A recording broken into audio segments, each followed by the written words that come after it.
Goa's lifeguard agency issued an advisory on Thursday after over 90 cases of jellyfish stings were reported along the state's beaches, which forced lifeguards to administer first aid to beachgoers over the last 2 days. In a statement issued on Thursday, Drishti Marine, a private lifeguard agency hired by the Goa government to man the state's popular beaches, urged tourists and beachgoers to exercise caution while hitting the surf, especially close to the shoreline.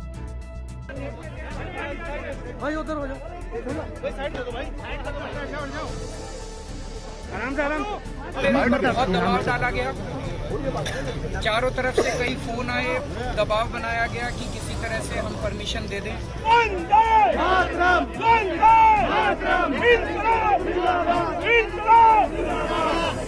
Camera गिरा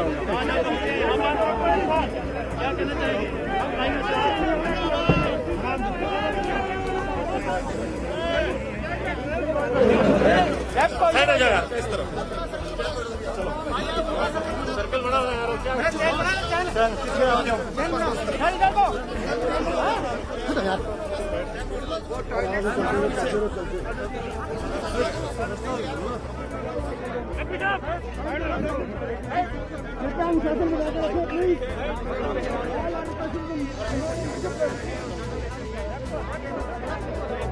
उससे हम पूरी तरह से मेरी सरकार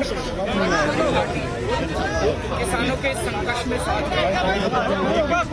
आपको याद होगा कि शुरू में किसान आए थे तो केंद्र सरकार ने हमसे के 9 स्टेडियम नहीं पहुंचेगा भाई, नहीं पहुंचेगा, पंजाबी भाई नहीं पहुंचेगा, चले से हटा। उस टाइम में बहुत दबाव डाला गया, चारों तरफ से कई फोन आए, दबाव बनाया गया कि किसी तरह से हम परमिशन दे दें। उनका पूरा प्लान था कि किसानों को दिल्ली आने देंगे और फिर उनको वहां से पकड़ के उनको स्टेडियम में डाल देंगे और स्टेडियम में पड़े रहेंगे। लेकिन हम लोगों ने उनकी बात नहीं सुनी, तुम्हें जरूरी नहीं है अपना हाथ बस। उसके बाद से लगातार हमारी पूरी सरकार, हमारे एमएलए, हमारे पार्टी के कार्यकर्ता, हमारे मंत्रीगण, मैं खुद, हम लोग Congress, TRS, DMK and the AAP on Sunday joined other opposition parties in extending support to the Bharat Bandh on December 8, called by farmer unions, which have been protesting on Delhi's borders for 11 days, demanding repeal of the centre's new agri-marketing laws. NCP chief and former Union Agriculture Minister Sharad Pawar warned the centre that if the deadlock continues, the agitation will not be limited to Delhi and people from across the country will stand by the protesting farmers. The NCP chief is also scheduled to meet President Ram Nath Kovind on December 9 over the ongoing farmers' protest against agrarian laws, the party said on Sunday. The talks between the government and representatives of farmer unions remained inconclusive on Saturday after the latter spurned the agriculture minister's offer to amend the farm laws and stuck to the maximalist position, demanding a repeal of all 3 ordinances. The resolve to stand off and option to convene a special parliament session is being considered, a senior government source told.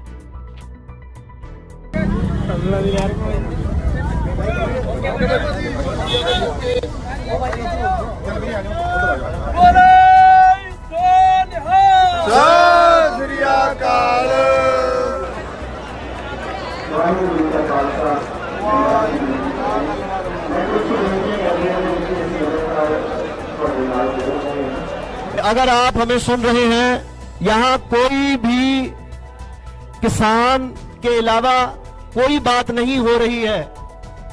मुद्दों को ना भटकाया जाए। किसान जो भी चाहते हैं सरकार उनकी मांगों को मांगे। सब पीसफुली बैठे हैं यहाँ पे, कोई खून खराबे की बात ट्विटर पे और बहुत सारी चीजें होती रहती हैं, घुमाते हैं सब, लेकिन हम हाथ जोड़ के विनती करते हैं नेशनल मीडिया से, प्लीज यही दिखाएं कि हम सब पीसफुल तरीके से बैठे हैं और जो भी किसान भाई चाहते हैं, पूरा देश आज साथ है।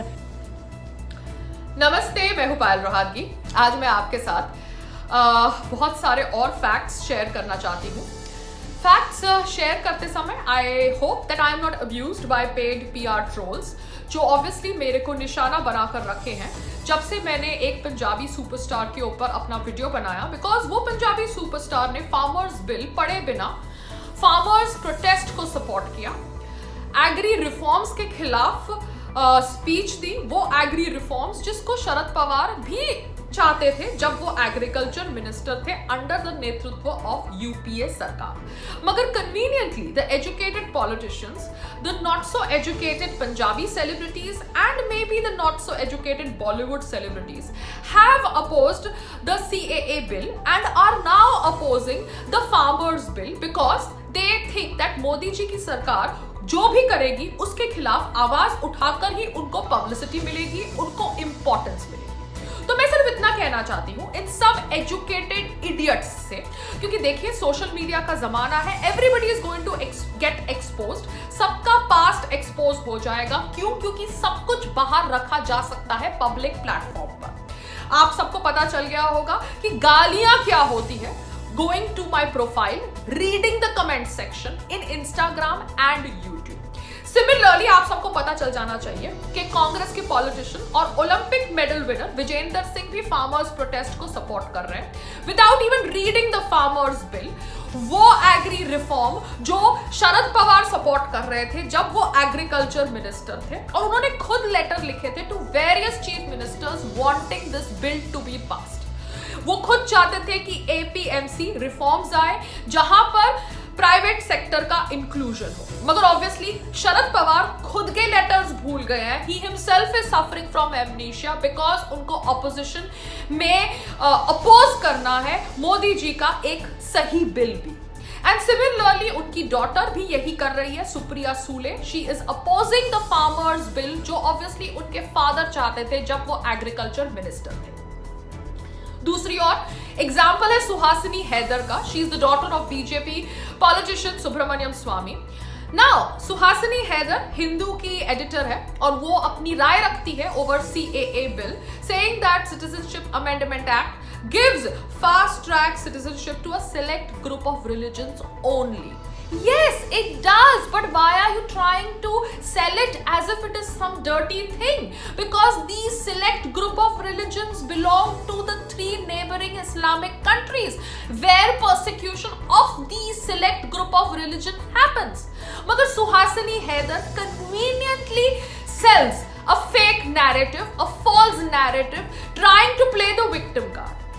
Similarly, Suhasini हैदर जैसी बहुत सारी और एजुकेटेड पॉलिटिशियंस हैं जो अपना निजी फायदा देखने के लिए, जैसे सुप्रिया सूले हो, जैसे even sports persons like Vijender Singh हो या पंजाबी सुपरस्टार दिलजीत हो, ये सब अपना निजी फायदा देखने के लिए एक फॉल्स नैरेटिव फैलाते हैं, मिस इन्फॉर्मेशन फैलाते हैं, और इस फॉल्स नैरेटिव मिस इन्फॉर्मेशन में आम आदमी की जिंदगी जाती है, एक गरीब किसान की जिंदगी जाती है, एक मासूम मुसलमान बच्चे की जिंदगी जाती है, जिनको रोडों पर लाया जाता है in the name of protest, in the name of justice.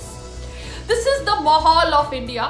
This is the mahal that liberals, seculars have created, and we nationalists need to expose them. Because देखिए, आप इस तरह से गरीब लोगों को ब्रेन वॉश करके अपना पर्सनल पॉलिटिकल एजेंडा नहीं चला सकते सोशल मीडिया के जमाने में। We will expose you, we will call out your hypocrisy till you don't stop doing this to the citizens of India. मैं अपने YouTube चैनल द्वारा आप लोगों से अपनी जिंदगी का कुछ पार्ट शेयर करती हूँ, साथ साथ में अपनी राय रखती हूँ over matters that matter to my heart. जी हाँ, जो चीजें, जो बातें, जो मुद्दे मेरे दिल को छू जाती हैं, उनके ऊपर मैं अपनी राय रखती हूँ।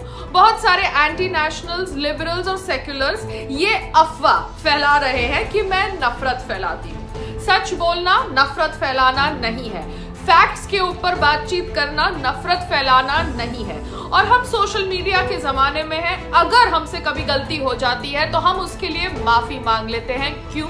क्योंकि हम वीर सावरकर से इंस्पायर होते हैं। लाइफ में माफी मांगने से हम छोटे नहीं।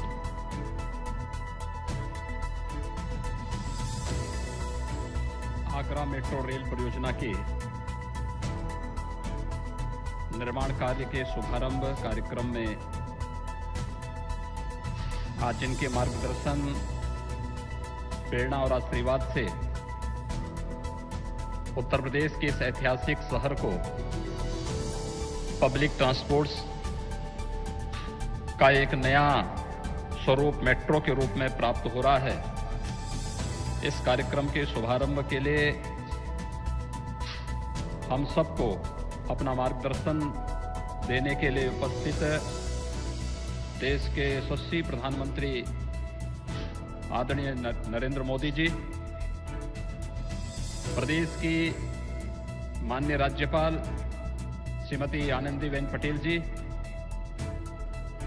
भारत सरकार के आवास, शहरी विकास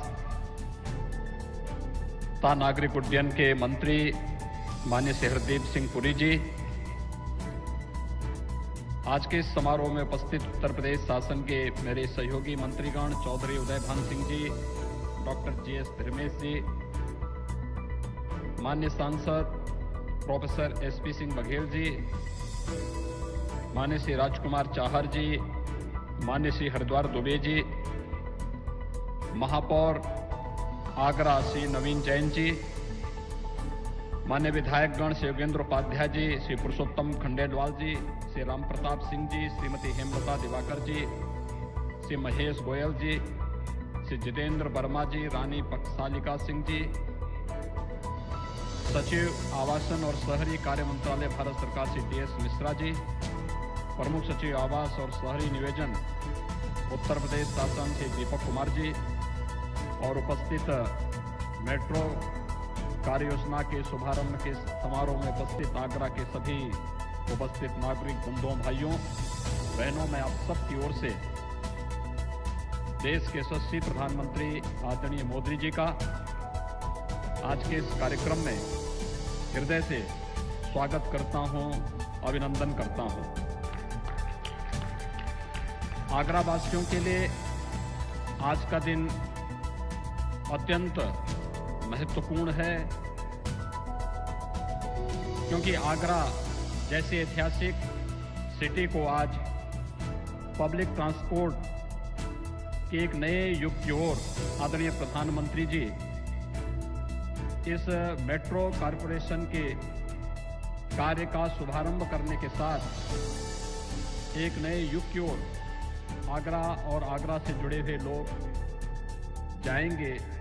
इस दृष्टि से, क्योंकि आगरा में न केवल वर्तमान में 26 लाख की आबादी यहाँ पे निवास करती है, अपितु प्रतिवर्ष लाखों की संख्या में देसी विदेशी पर्यटक भी इस आगरा सिटी में आकर के पर्यटन की सुविधाओं का लाभ लेते हैं। लेकिन आज के समय के अनुरूप आगरा शहर में पर्यावरण के अनुकूल पब्लिक ट्रांसपोर्ट सुविधा का अभाव होने के कारण अक्सर पर्यटन की सुविधाओं को विकसित करने और उसे प्रोत्साहित करने में दिक्कतें आ रही थी। सुप्रीम कोर्ट ने भी कई बार इस पर चिंता व्यक्त की, लेकिन उस सब के बावजूद देश के अंदर बेहतर पब्लिक ट्रांसपोर्ट सिस्टम के लिए मेट्रो जैसी सुविधाओं के विकास के लिए आदरणीय प्रधानमंत्री जी ने पिछले 6 वर्षों के दौरान देश के अंदर जो प्रयास प्रारंभ किए, आज उसका परिणाम है कि उत्तर प्रदेश जैसे राज्य में भी तेजी के साथ मेट्रो सुविधाओं का व्यापक प्रसार हुआ है। प्रदेश के अंदर गाजियाबाद, नोएडा, ग्रेटर नोएडा, प्रदेश की राजधानी लखनऊ में सफलतापूर्वक मेट्रो के संचालन के साथ ही आदरणीय प्रधानमंत्री जी के द्वारा कानपुर शहर में मेट्रो कार्य के शुभारंभ का जो कार्य प्रारंभ हुआ था, युद्ध स्तर पर मेट्रो का कार्य कानपुर में वर्तमान में चल रहा है। और आज हम सब के लिए सौभाग्य की बात है कि आगरा सिटी में भी मेट्रो कार्य का शुभारंभ आज प्रधानमंत्री जी के कर कमलों से हो रहा है। मैं इस अवसर पर आदरणीय प्रधानमंत्री जी का आगरा वासियों की ओर से, प्रदेशवासियों की ओर से एक बार फिर से हृदय से अभिनंदन करता हूं, स्वागत करता हूं। भाइयों बहनों, आज हम सब के लिए गौरव की बात है कि जहां एक तरफ इस कोरोना कालखंड में देश के अंदर गरीब के लिए, नौजवान के लिए, समाज के प्रत्येक तबके के लिए शासन की योजनाओं का, कल्याणकारी योजनाओं का लाभ प्रदान करने के लिए आदरणीय प्रधानमंत्री जी के नेतृत्व में अभूतपूर्व कार्य हुआ, वहीं साथ ही साथ आत्मनिर्भर भारत को तेजी के साथ आगे बढ़ाने, इंफ्रास्ट्रक्चर के डेवलपमेंट के लिए जो प्रयास प्रारंभ हुए हैं वह अभूतपूर्व हैं ही। मैं इसके लिए आदरणीय प्रधानमंत्री जी का अभिनंदन करता हूं, लेकिन इसका सबके साथ ही आज हम सबको एक अन्य बहुत अच्छी खुशखबरी हम सब के लिए है कि संयुक्त राष्ट्र व्यापार और विकास सम्मेलन का investment promotion award 2020 invest India को दिए जाने के लिए मैं आदरणीय प्रधानमंत्री जी को हृदय से प्रदेशवासियों की ओर से बधाई देता हूं। नए भारत को दुनिया के शीर्ष निवेश स्थलों में से एक के रूप में प्रचारित करने में आदरणीय प्रधानमंत्री जी की दृष्टि और मार्गदर्शन के लिए हम सब उनके कृतज्ञ हैं। यह प्रतिष्ठित सम्मान भारत में व्यापार के अनुकूल वातावरण की स्थापना के प्रति वैश्विक मान्यता को भी एक उच्च मानदंड प्रदान करता है। इन्वेस्ट इंडिया प्रदेश में निवेश प्रोत्साहन एजेंसी के तौर पर गठित इन्वेस्ट यूपी के मूल्यवान भागीदार रही है। मैं देश में ईज ऑफ डूइंग बिजनेस के लिए किए गए साधारण प्रयासों के लिए आदरणीय प्रधानमंत्री श्री नरेंद्र मोदी जी का आभार व्यक्त करता हूं। उत्तर प्रदेश में अधिकाधिक निवेश लाने के लिए इन्वेस्ट यूपी इन्वेस्ट इंडिया के साथ मिलकर कार्य करने के लिए सदैव तत्पर रहेगी। इस विश्वास के साथ एक बार मैं फिर से आदरणीय प्रधानमंत्री जी का आज के इस अवसर पर हृदय से स्वागत करता हूं, अभिनंदन करता हूं। आप सभी आगरा वासियों को मेट्रो कार्य के शुभारंभ के इस अवसर पर हृदय से बधाई भी देता हूं, शुभकामनाएं देता हूं। धन्यवाद। जय हिंद। बहुत बहुत धन्यवाद माननीय। आपने बिल्कुल सच कहा कि आज से आगरा के विकास के एक नए युग का प्रारंभ हो रहा है। आगरा मेट्रो रेल परियोजना क्या है, इससे क्या क्या लाभ होंगे, कैसी होगी ये, इसी के बारे में जानकारी देती हुई एक छोटी सी फिल्म बनाई गई है। आइए देखते हैं ये फिल्म।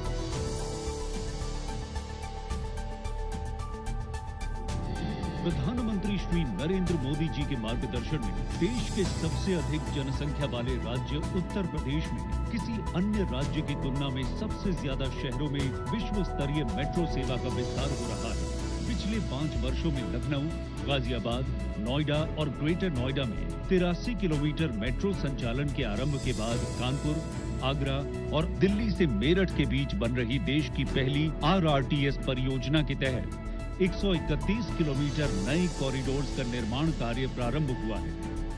भारत सरकार एवं उत्तर प्रदेश सरकार के संयुक्त स्वामित्व वाली company Uttar Pradesh metro rail corporation ने लखनऊ में 23 किलोमीटर लंबे उत्तर दक्षिण मेट्रो रेल कॉरिडोर का निर्माण रिकॉर्ड समय में पूरा करने का कीर्तिमान स्थापित किया।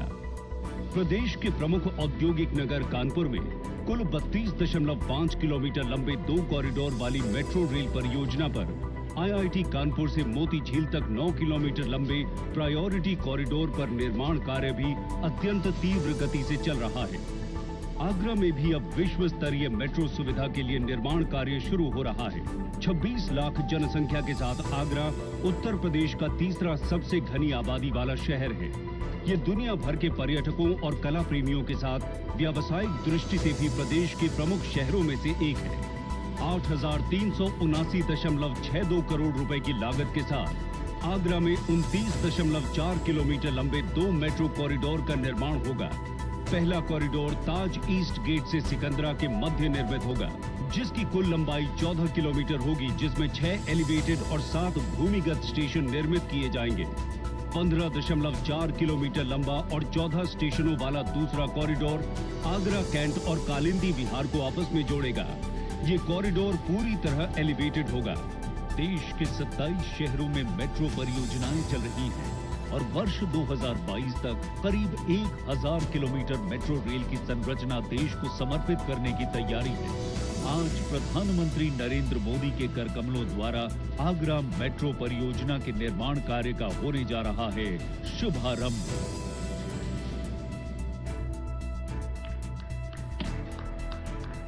आपने इस फिल्म के माध्यम से देखा कि कैसी होगी ये परियोजना और आने वाले समय में आपको क्या-क्या लाभ मिलेंगे।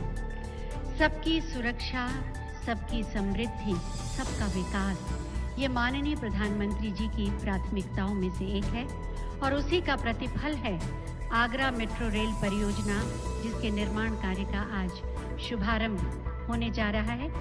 मैं बहुत ही आदर के साथ माननीय प्रधानमंत्री जी से अनुरोध करूंगी कि वो बटन दबाकर शिलापट का अनावरण करें।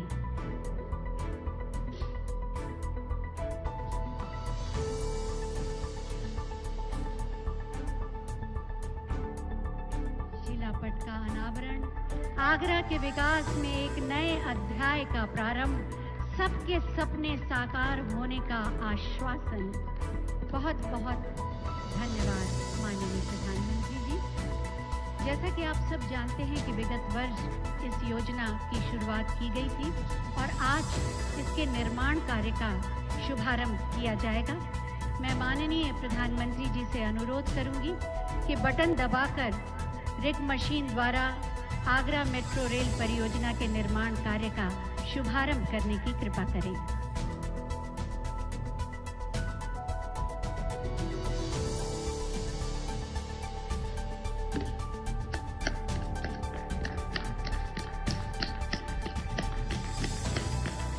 माननीय प्रधानमंत्री जी ने बटन दबाया और रिग मशीन ने इसका निर्माण कार्य प्रारंभ कर दिया। बहुत बहुत धन्यवाद माननीय प्रधानमंत्री जी। प्रकल्प और विकल्प से देश का कायाकल्प करने वाले आत्मनिर्भर भारत के रूप में एक नए राष्ट्र का निर्माण करने वाले माननीय प्रधानमंत्री जी से अब हम बहुत ही आदर के साथ अनुरोध करेंगे कि अपने आशीर्वचनों से हमारा मार्गदर्शन करें। आप सबकी जोरदार तालियों के साथ मेरे साथ बोलिए, भारत माता की। नमस्कार। उत्तर प्रदेश के राज्यपाल श्रीमती आनंदीबेन पटेल जी, केंद्रीय मंत्रिमंडल में मेरे साथी श्री हरदीप सिंह पुरी जी, उत्तर प्रदेश के लोकप्रिय मुख्यमंत्री श्रीमान योगी आदित्यनाथ जी, यूपी सरकार में मंत्री चौधरी उदयभान सिंह जी, डॉक्टर DS धर्मेश जी, संसद में मेरे साथी प्रोफेसर SP सिंह बघेल जी, श्री राजकुमार चाहर जी, श्री हरिद्वार दुबे जी, अन्य जनप्रतिनिधिगण और आगरा के मेरे प्यारे भाई और बहनों, आप सभी को मेट्रो का काम शुरू होने पर बहुत बहुत बधाई। आगरा के पास बहुत पुरातन पहचान तो हमेशा रही, अब इसमें आधुनिकता का नया आयाम जुड़ रहा है। सैकड़ों वर्षों का इतिहास संजोए ये शहर अब 21वीं सदी के साथ कदम ताल मिलाने के लिए तैयार हो रहा है। भाइयों और बहनों, आगरा में स्मार्ट सुविधाएं विकसित करने के लिए पहले ही लगभग 1000 करोड़ रुपए के प्रोजेक्ट्स पर काम चल रहा है। पिछले साल जिस कमांड एंड कंट्रोल सेंटर का शिलान्यास करने का मुझे सौभाग्य मिला था, वो भी बनकर तैयार है। मुझे बताया गया है कि कोरोना के समय में ये सेंटर बहुत उपयोगी सिद्ध हुआ। अब 8,000 करोड़ रुपए से अधिक का ये मेट्रो प्रोजेक्ट आगरा में स्मार्ट सुविधाओं के निर्माण से जुड़े मिशन को और मजबूत करेगा। साथियों, बीते 6 सालों में यूपी के साथ ही पूरे देश में जिस स्पीड और स्केल पर मेट्रो नेटवर्क पर काम हुआ, वही सरकार की पहचान और प्रतिबद्धता दोनों को दर्शाता है। 2014 तक देश में लगभग 225 किलोमीटर मेट्रो लाइन ऑपरेशनल हुई थी।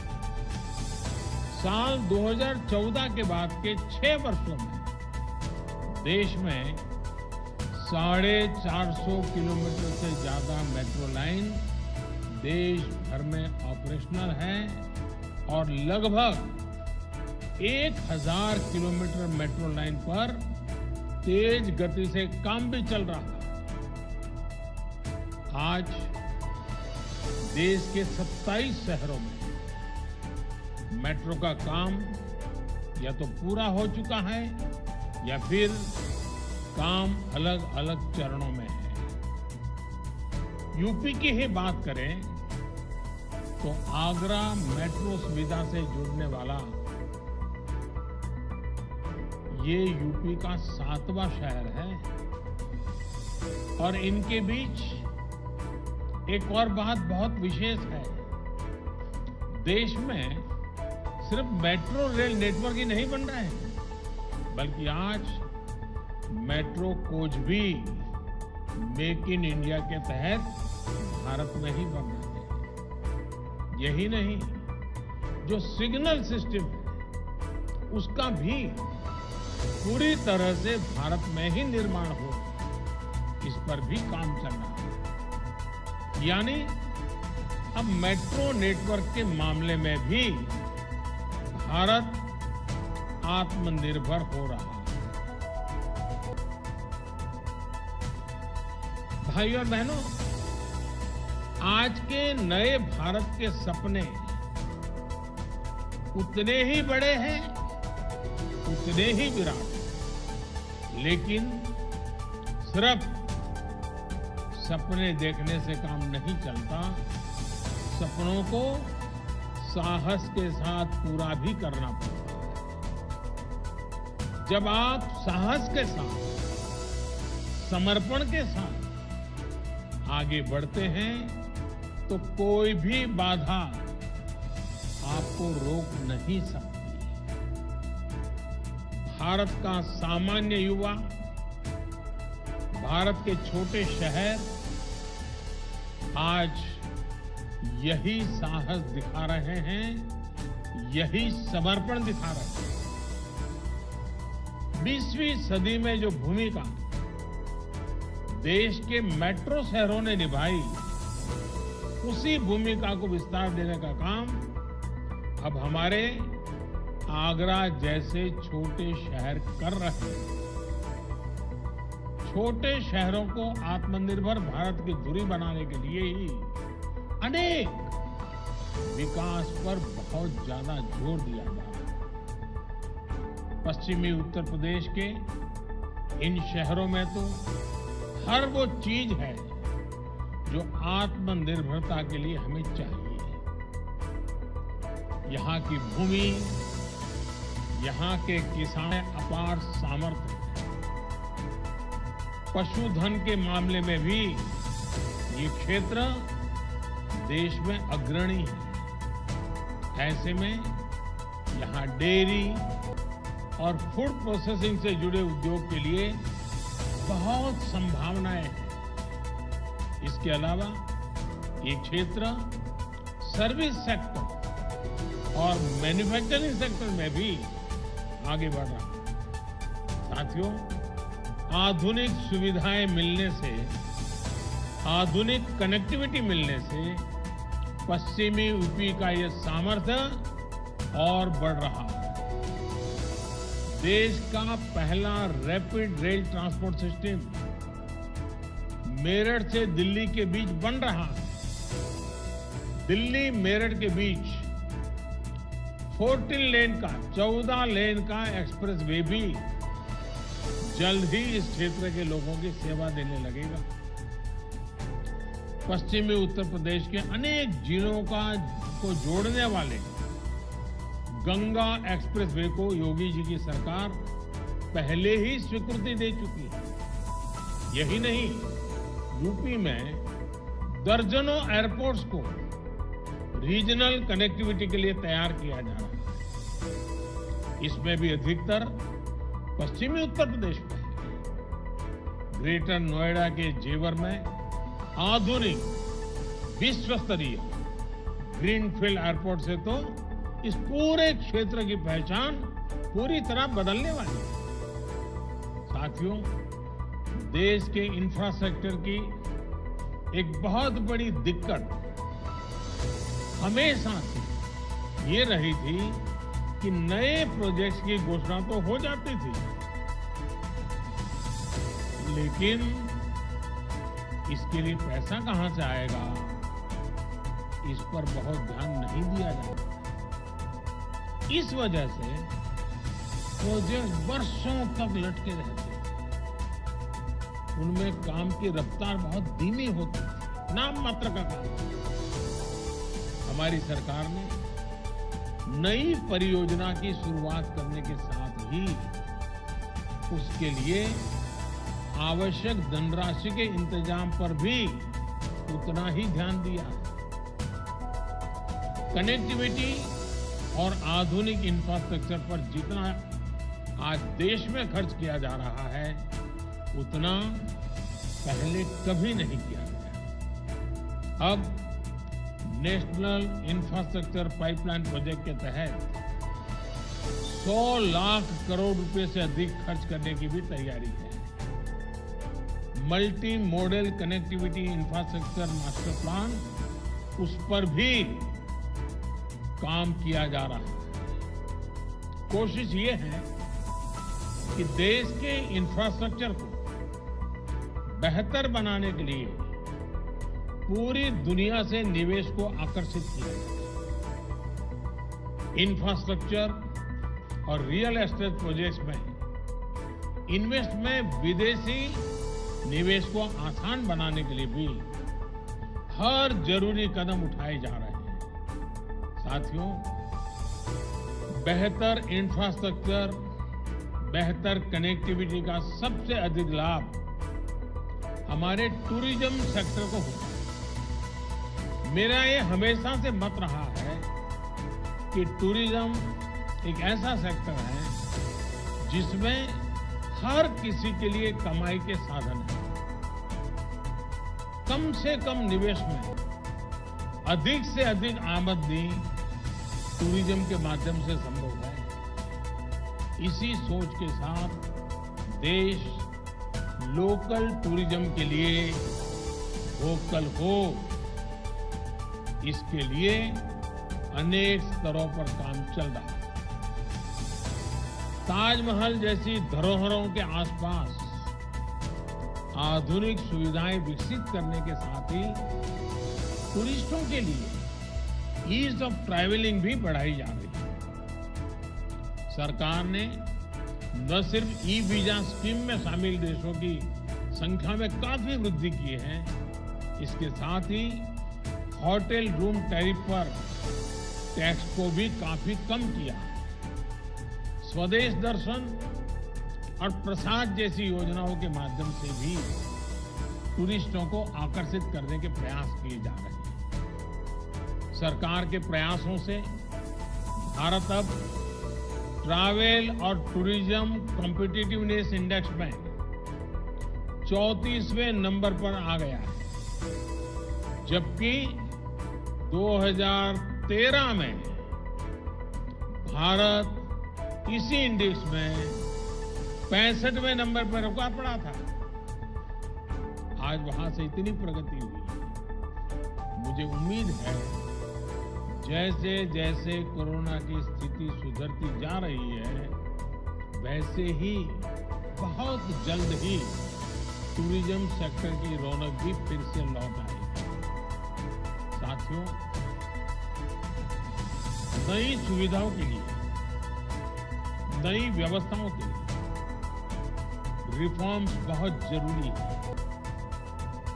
हम पिछली शताब्दी के कानून लेकर के अगली शताब्दी का निर्माण नहीं कर सकते। जो कानून पिछली शताब्दी में बहुत उपयोगी हुए, वो अगली शताब्दी के लिए बोझ बन जाते हैं। और इसलिए रिफॉर्म की लगातार प्रक्रिया होनी चाहिए। लोग अक्सर सवाल पूछते हैं कि पहले की तुलना में अब हो रहे रिफॉर्म्स ज्यादा बेहतर तरीके से काम क्यों करते हैं? पहले की तुलना में अब अलग क्या हो रहा है? कारण बहुत ही सीधा है। पहले रिफॉर्म टुकड़ों में होते थे। कुछ सेक्टरों, कुछ विभागों को ध्यान में रख के होते थे। अब एक संपूर्णता की सोच से रिफॉर्म्स किए जा रहे हैं। अब जैसे शहरों के विकास के कोई हम ले ले, शहरों के विकास के लिए हमने 4 स्तरों पर काम किया है। बीते समय से चली आ रही समस्याओं का समाधान हो, जीवन ज्यादा से ज्यादा सुगम हो, ज्यादा से ज्यादा निवेश हो, और बदनाम करके रखा। हमारे मध्यम वर्ग को परेशान करके रखा। इस परेशानी को दूर करने के लिए रेरा का कानून लाया। हाल में कुछ रिपोर्ट जो आई है वो बताती है कि इस कानून के बाद मिडिल क्लास के घर तेजी से पूरे होने शुरू हुए हैं। इसी तरह हमारे शहरों में एक और बड़ी समस्या है, बड़ी संख्या में खाली पड़े घर। ये तब है जब बड़ी आबादी को किराए पर घर मिलने में भी परेशानी है। इस समस्या को दूर करने के लिए भी एक मॉडल कानून बनाकर राज्यों को दिया जा चुका है। साथियों, शहरों का जीवन आसान बनाने के लिए आधुनिक पब्लिक ट्रांसपोर्ट से लेकर हाउसिंग तक चौतरफा काम चल रहा है। यहां आगरा से ही प्रधानमंत्री आवास योजना की शुरुआत हुई थी। इस योजना के तहत शहरी गरीबों के लिए 1 करोड़ से ज्यादा घर स्वीकृत हो चुके हैं। शहर के मध्यम वर्ग के लिए भी पहली बार घर खरीदने के लिए मदद की जा रही है। अब तक 12.5 लाख से ज्यादा शहरी मध्यम वर्गीय परिवारों को भी घर खरीदने के लिए लगभग 28,000 करोड़ रुपए की मदद दी जा चुकी है। अमृत मिशन के तहत देश के सैकड़ों शहरों में पानी, सीवर जैसे इंफ्रास्ट्रक्चर को अपग्रेड किया जा रहा है। शहरों में सार्वजनिक टॉयलेट्स की बेहतर सुविधाएं हो, वेस्ट मैनेजमेंट की आधुनिक व्यवस्था हो, वेस्ट मैनेजमेंट को प्रायोरिटी देने के तरीके हो, इसके लिए स्थानीय निकायों को मदद दी जा रही है। भाइयों और बहनों, आज शहरी गरीब को मुफ्त इलाज मिल रहा है और मध्यम वर्ग को सस्ती दवाई मिल रही है, सस्ती सर्जरी उपलब्ध कराई जा रही है।